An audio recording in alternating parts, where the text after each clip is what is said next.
Good morning, students. Now, I think students, you remember that in our last class we have discussed differentiation, and I have also discussed how the problems on differentiation can be solved. I have given you the assignments. These assignments are very important. Just be careful. Try to solve these assignments also. Okay. Now, our today's discussion, as I have told you, that we are discussing now the this calculus. So now today we are coming towards the end of this motion in one dimension. Motion in one dimension. We are coming towards the end of it.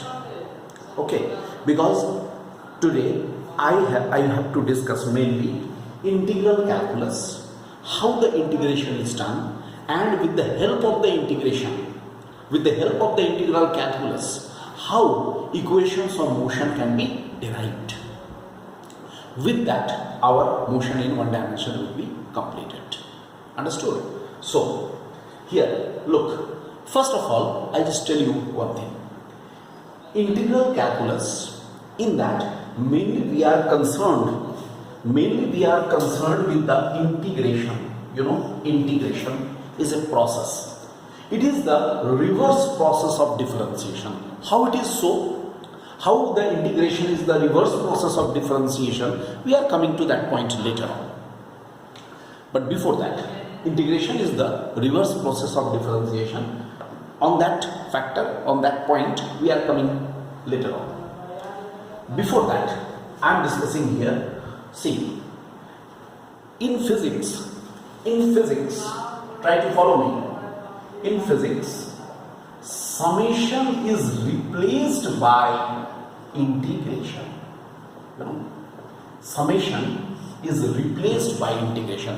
Wherever there is the summation, that will be replaced by the integration. Okay. For that, I just give you one first example. Look, this is the line, say, of length x, total length x. If I distribute this line into the small parts, delta x1, delta x2, delta x3, like this, delta x1, delta x2, delta x3, delta xn, small fractions, small segments. Then can I write here delta x1 plus delta x2 plus delta x3 plus up to delta xn is equal to x. Can I write? Delta x1 plus delta x2 plus delta x3 and so on up to delta xn is equal to x. I hope I can write, no problem.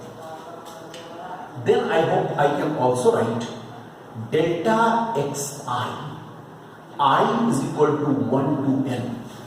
It's a general term. I is called the general term. It's a sign of the summation. Okay, summation delta xi, I is equal to 1 to n. This thing should be equal to x. And in here, mathematics or in calculus, this summation is replaced by the integration. Then how it will be written?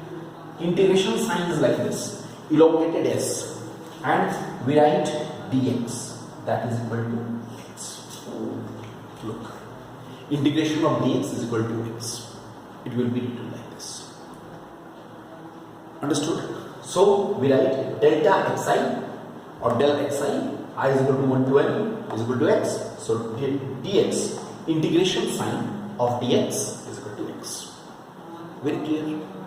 I have written it like this. Okay. Now we are coming to how we can say that the integration is the reverse process of the differentiation. Okay. Look here. Let us come to this point. Here, y is equal to fx. So many times I have told you, if y is the function of x, then y is equal to fx. So many times. So we can write dy by dx is equal to d by dx of fx. Can we write it? Alright. dy by dx is equal to d by dx fx. I differentiate When I will differentiate, it will become another function of x. I have written it as f dash x. What is f dash x? It is the another function of x. Okay. Then can we write differentiation of here f(x) that should be equal to here f dash x dx. Okay, just simply cross multiply. Then I can write integrating. If I integrate it, what will happen? Integration of f dash x dx must be equal to integration of d of who? Which one? Fx. This can also be written, no problem. If dx is equal to x, then can I write this is equal to only fx? Understood? Differentiation of x is x. So differentiation of fx is only fx. So ultimately, where I have come here, I have come here that this is y is equal to fx, alright, and this is f dash x dx is equal to this. We are getting dy by dx. Look what the steps which we are getting. Alright, that means can we write fx that is equal to y? Right. So what we are getting, differentiation of y is f dash x and integration of f dash x dx is y. Understood what I have said? You look at this step and you look at this step.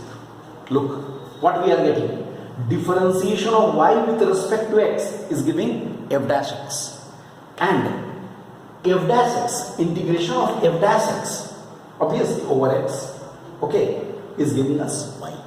Just reverse process. That means ultimately, can I write y is equal to integration of f dash x dx is equal to only fx. Ultimately, we are coming to this point. See, follow these steps. First, you follow these steps. I repeat again, differentiation of y with respect to x is f dash x. Integration of f dash x with respect to x is giving y.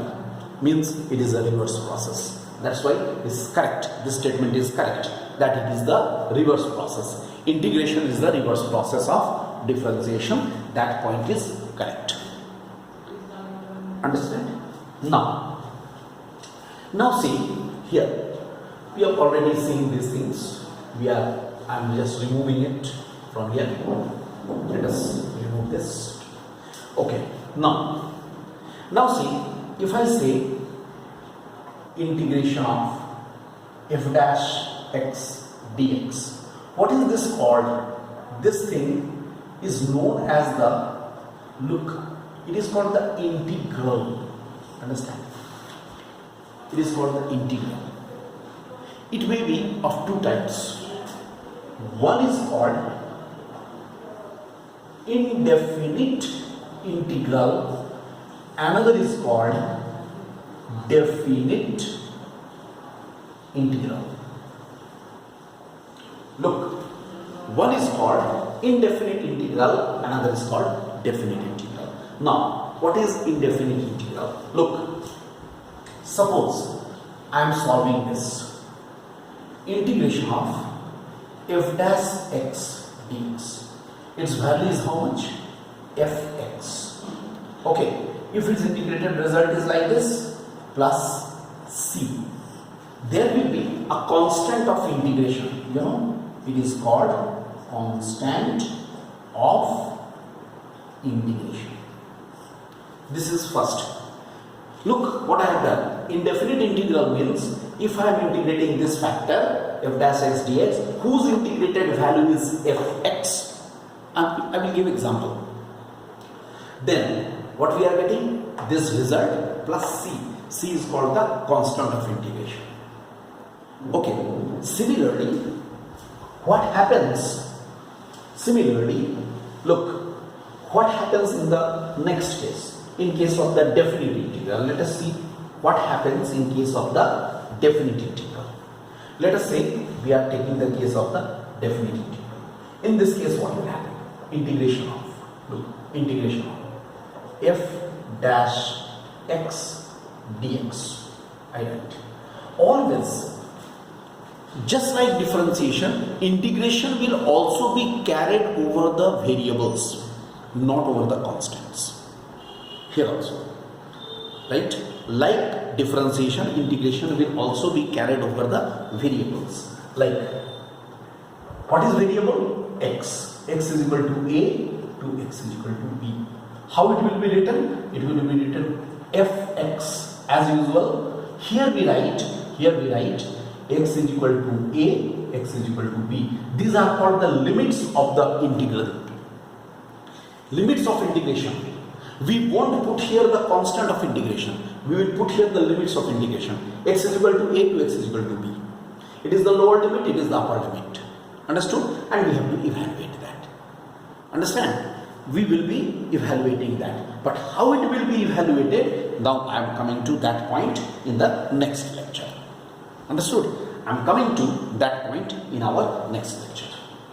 You just study these things. Now I am coming to that point, how it will be solved.